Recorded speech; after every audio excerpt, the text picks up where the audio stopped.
On today's journal entry, we have Anna. Her childhood temper tantrums and debilitating need to be perfect followed her into adulthood, and she knew that she needed to find another way to manage her emotions. She quickly took to the personal growth world and tried lots of different things, but she eventually stumbled upon the work of something magical that worked so quickly for her, and she believes it's changed her life and her mindset, and now she helps other people with that too. She's going to share all about it on today's episode. Let's dig in. Welcome, Anna. Thanks for being here. Thanks for having me. I have been watching your stories on Instagram, especially last night, and I've been like totally crushing on you and your mindset and like all the things about you. Oh my gosh, you're making me blush. So tell the people a little bit about you, where you're from, and what you do.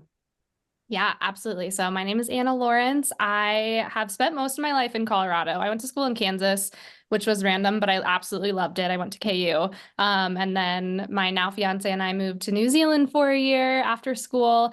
And I started my business about 3 years ago. I'm a mindset and empowerment coach. I've been coaching for 4 years.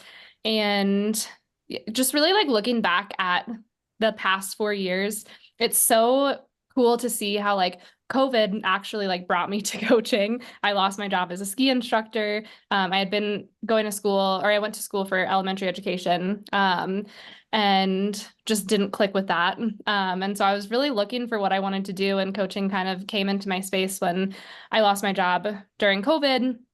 And I was working for Noom as a health coach and weight loss coach, and it was a beautiful introduction into coaching, but it wasn't the type of coaching that I wanted to do. And so I got trained for a year with Chopra as a total well-being coach and kind of leaned into this like more holistic approach to health and well-being, seeing the person, like the whole human, mind, body, and spirit. And I really wanted to come about it from the approach of like realistic and sustainable wellness and change, because I had always really struggled with perfectionism and the need to control and dealing with like such high levels of stress and overwhelm because of these unrealistic perfectionist expectations that I put on myself. And so it took me a while, but it was last April that I really started to realize that the major role that mindset had played in my life and in my personal growth and development. And I was like, okay, yeah, I really want to hone in on helping women who have busy schedules, who are perfectionists and hyperachievers, and feel like they need to do it all, really start to shift their mindset so that they can lower their stress levels, be more present with themselves, with their environment, with their partner and their family, and just come back to like having fun and like enjoying life again. That is so relatable. I think so many women are probably nodding their heads like, yes, I have so much on my plate. But I really liked what you shared because I don't know if anyone else feels this, but I see and hear about life coaches. And I'm just like, but what does that mean? Like, my whole life? You can help me with my whole life? And so I love that you help with like a particular area. And I feel like the ripple effect is your entire life, but you like 100%. hone in on like that very real struggle of like all of the emotions that play into all of the things that are on your plate. Is that right? Yeah, absolutely. And it definitely took me a while to get here. I think like many female entrepreneurs or entrepreneurs in general will resonate with like it took a long time for you to figure out your niche and like who am I talking to and like all of these things. And I really in the past few months have feel like I've really, really settled into who I'm speaking to and just feeling really aligned with it. So it feels good to be able to share that and have that validated by you that like, yes, so many women are like seeking this. If you don't mind sharing, what is your process or how do you help people that come to you and say that they just have like so much on their plate and they don't know where to begin or they want to like take things off their plate, they just don't know how or like where to start? Yeah, that's a great question. So I like to focus on the unique ways that they self-sabotage, and the specific negative thoughts that they're having when something goes wrong, typically like, you know, people pleasers are often thinking like, oh, they're going to judge me, or like, I can't do this. Or like, oh gosh, I'm so stupid. I can't believe I said that. So these really like negative patterns, I help shine a light on what those are uniquely for this person. And I do so through what's called the positive intelligence operating system. So Shirzad Shamin is an amazing coach, and he's an author. He wrote a book called Positive Intelligence and actually created an app and a program for people to go through that hones in on how you self-sabotage, your saboteurs, your top saboteurs, and brings about a level of awareness around them so that when they do come and step into the driver's seat and kind of take over, you're able to recognize and shift out of that and shift back to love, back to empathy, self-compassion, kindness, from what we call the sage perspective. And so I'm launching my first group program actually, which is very exciting, this month. And it's a 6-week program. And the foundation of this program is they'll get access to the Positive Intelligence app. So it's an app that they have on their phone, and it's gamified. So it makes it really fun. It makes it super doable. And the commitment is only 15 minutes a day. So I'm hosting a masterclass next week called the Quick Fix Mindset Masterclass. And that really leans into like this idea that you can change your life and you can change your mindset in a short amount of time. Like it doesn't have to take as much time and energy as us perfectionists typically think it does. That was really eye-opening because I thought you were going to say something along the lines of like delegate, but you Mhm. went straight to like the underlying emotions of why we might put so much on our plate or why we do the things that we do, like self-sabotage and people pleasing, which makes a lot of sense, but my mind didn't even go there. It's always like an external thing, like, oh, people are always asking me to do these things, or I have to do these things for work. Yeah. And delegation is like a big part of it also, but I would think that's a different layer. So Mm. starting to have that self-awareness is like really getting to the root cause of the self-sabotage, of the stress, of the overwhelm, of the need to like say yes to so much stuff and put like so you get to the point of like having too much on your plate. Once you get to the root and like realize like, okay, this is how I uniquely self-sabotage, and you start to bring that awareness, then it becomes easier to be able to delegate and to look outward to be able to take more stuff off your plate. Mm. So is people pleasing a form of self-sabotage, or is that two separate things? Yes, it is. Okay. So the approach that positive intelligence takes is that we have these 10 saboteurs. The main saboteur is the judge. The judge everybody has. We judge ourselves, we judge other people, we judge situations, oftentimes without knowing the full story. Um, And the judge has 9 accomplice saboteurs, people pleasing being one of them, the hyperachiever, perfectionist, the controller, the victim, the avoider. And so I have a freebie quiz where you can it's a saboteur quiz. So you can take this assessment and you see how each of these saboteurs rank for you. And then I offer a call where we can hop on and like look at the top 1 to 2 saboteurs and really like lean into like, okay, how are these specifically showing up in your life with yourself, how you speak to yourself, with your relationships, with, your partner, your kids, your coworkers, how it's showing up in work, like literally in all areas of your life. Will you share that link with us? Because I definitely want Absolutely. to take it. Yeah, absolutely. We all love a good quiz. Yeah, for sure. Can you be all of them, or is it just like, and like a Yeah. few of them are the top ones? Is that how it works? Yeah, so generally, like we all have a percentage of all of them to a certain extent. It's like super interesting. Like I had a client who I met with, and she had her top 3 were all almost identical. It was all like 94, 95% were her top 3. And then it drops down a lot. Let me look and see mine. So it's definitely like I've seen somebody just have 100% as their top one. And then it drops down pretty quickly. So like I haven't taken this in a while.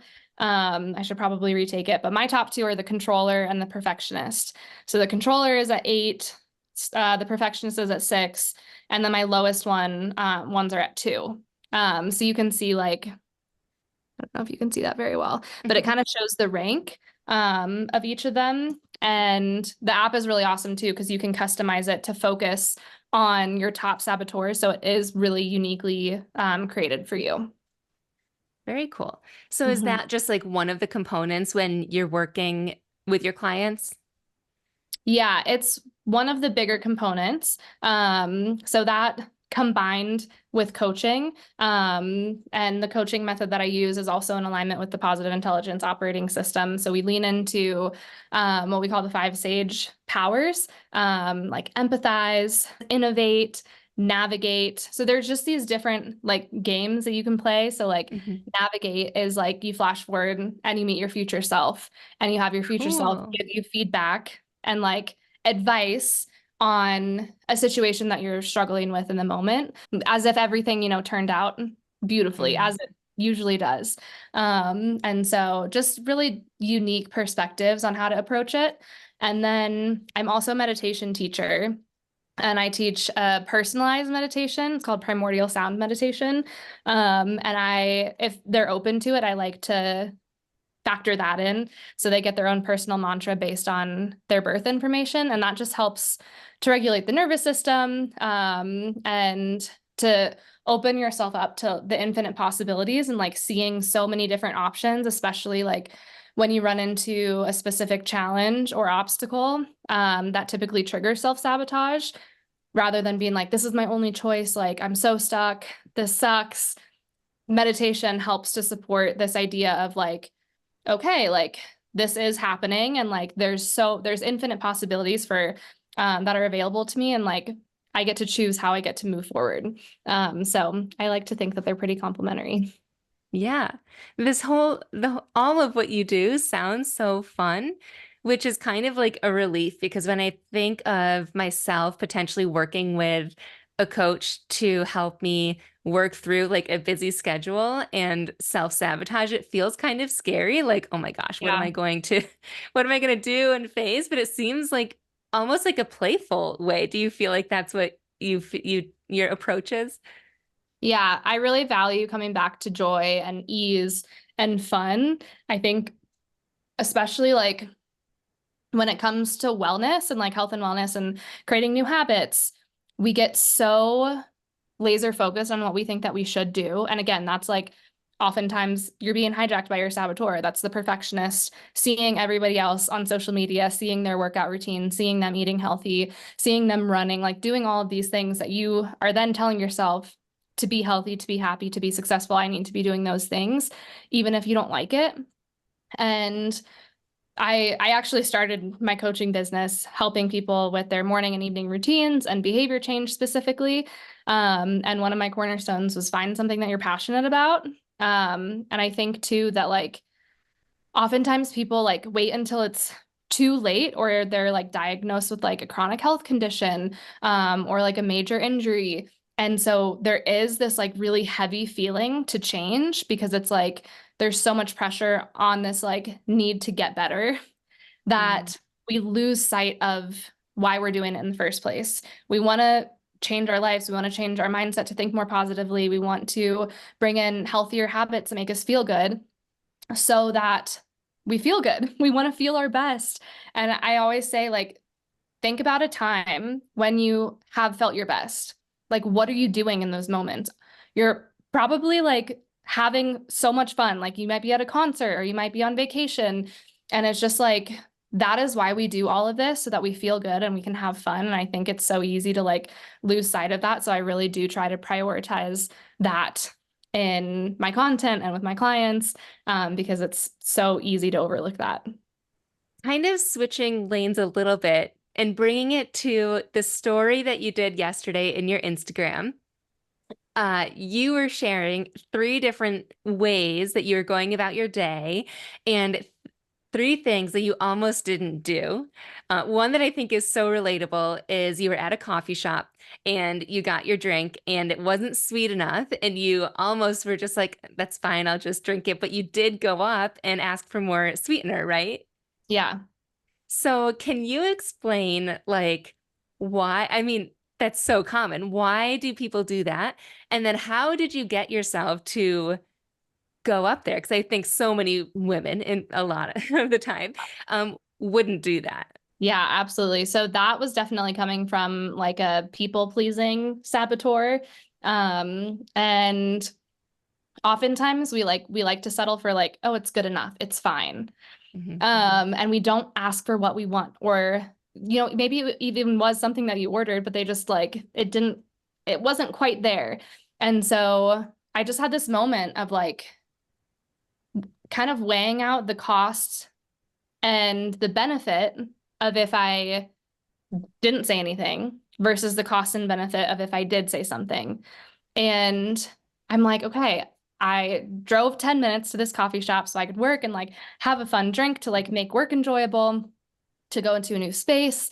And like I've been really loving like lavender matchas recently, Mhm. but I was like, I need to not do caffeine. So I did like a decaf lavender latte.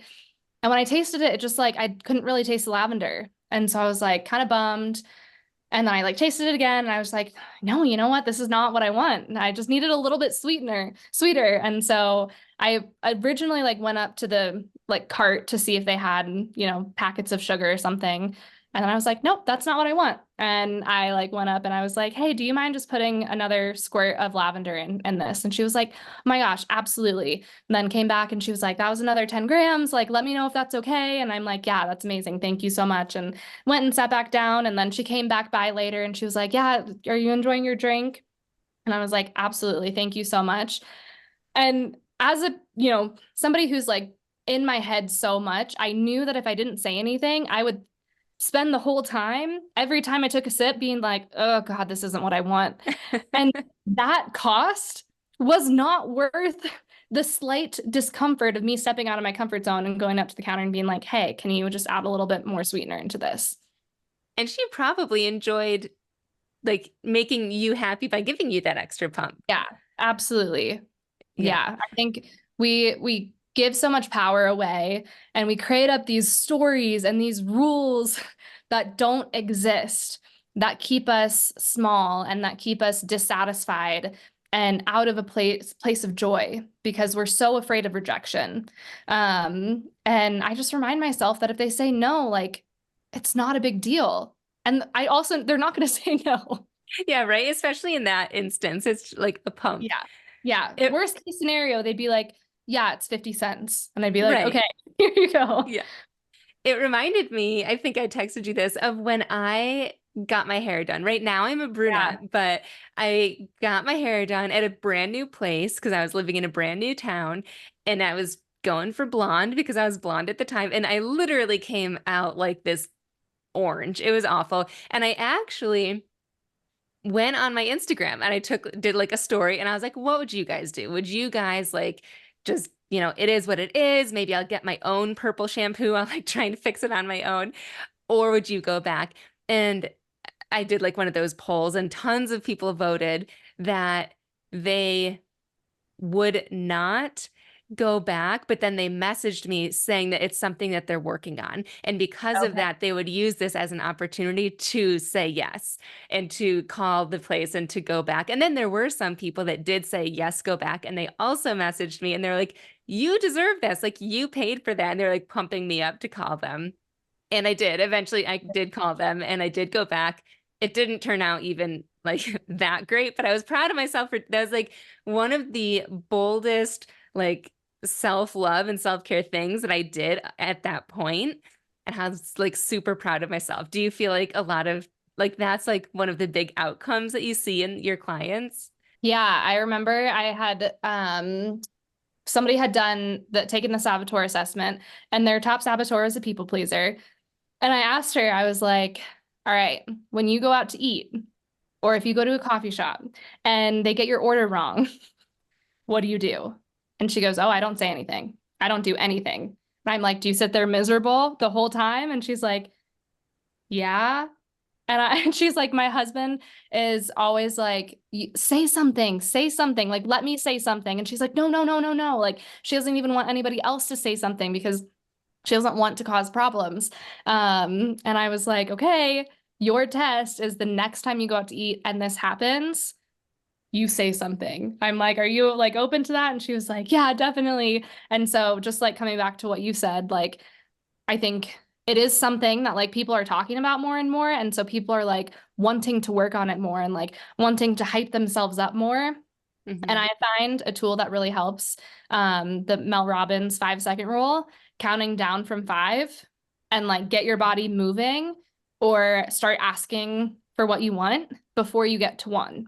And that like it's supposed to like activate a different part of your brain, and gets you out of the overthinking and the second guessing. And so I use that multiple times yesterday in those situations. So that's a really helpful tool if you need to just like do it. I've tried the counting down, but I like what you said of like asking before you get to one. I feel like I would do that because I've counted down before and I'm just like, oops, I missed it. I didn't, I didn't do the Yeah. thing. Yeah. Yeah. And also too, like what this client had said, like her husband, I was like, tell your husband that we talked about this. Tell your Hmm. husband that this is something that you are working on. And so having that external accountability and like a partner or a friend can also help to like hype you up. Like you mentioned, like a lot of people were DMing you, like, you got it, you can do Yeah. it. Like, you deserve it. Like sometimes we need that external hype. And there's nothing wrong with that. Like, I think that kind of helps to like boost the motivation and the momentum. And so find a way that you can get that when you need it. Just like anything, this is a muscle that you're flexing and you're growing and getting stronger and stronger. So you have to be practicing it. And this is what I love about the process that I work on with my clients is the 15 minutes a day of practice. You're actually working on strengthening the part of your brain that houses love, compassion, empathy, kindness, like positive thinking. And so by growing and strengthening that part of your brain, you're creating new neural pathways. And so asking for what you want and recognizing the self-sabotage and being able to shift, it becomes easier and easier and easier. I like what you said too about having somebody to hype you up and hold you accountable. And that's basically what you do as a coach. Like it would be so nice to then like report back to you like, "Oh my gosh, Anna, I did it." Like and then like have be like celebrated for that. Yeah, absolutely. I think like oftentimes too, we hear that like personal growth, even just the word, it like implies that you do it on your own. And Mm. really you don't. Like community is so important. Like I've been with my partner for 9 years. We're getting married in 4 months. We've known each other for 10 years. And a lot of people, like we started dating when I was 20. And a lot of people are like, well, you don't know like life on your own. We did so much growing up together, but like we did it together. And oftentimes, you hear that people around you are mirrors to you. And so I like to speak to the value of who you surround yourself with and community and mentorship because you shouldn't have to do it alone. That feels very isolating. Obviously, there's value to doing work on your own, but then being able to come back to community to be able to talk about it and work through it and Hmm. share your experience and celebrate and ask questions like and then have somebody to be able to reflect that back to you, I think it kind of 10x's your growth and your experience. I never thought of it that way. Like personal growth and personal development feeling so like almost isolating. But you're right. And it is, I have been a part of communities and worked with coaches and whatnot. And it's always so much like more fulfilling and enriching and whatnot. Yeah, that was a really good point. So I feel like people are going to want to work with you after this. I want to work with you after this. So if people want to learn more about the quick fix mindset or the quiz or just more about you and what you do, where can they find you? So I am mostly on Instagram. You can find me at Anna Lawrence _ coaching. And yeah, everything should be linked in my bio. My masterclass, the Quick Fix Mindset, you'll be able to catch the recording. And that's going to be leading into my 6-week group coaching program called Anchored, which is really just helping you like really anchor into who you are with like low stress, positive mindset, being more present, while you like overcome self-sabotage and like actually enjoy what you're doing. If you want to get started with the quiz, that's an awesome free way to get into my world. And yeah, all of that is available on my Instagram. Well, thank you so much, Anna. This was really eye-opening for me and also way more fun to like talk about people pleasing than I thought that it would be. So I really appreciate that. And I appreciate you for coming on. Absolutely. Thank you so much, Samantha. This was fun.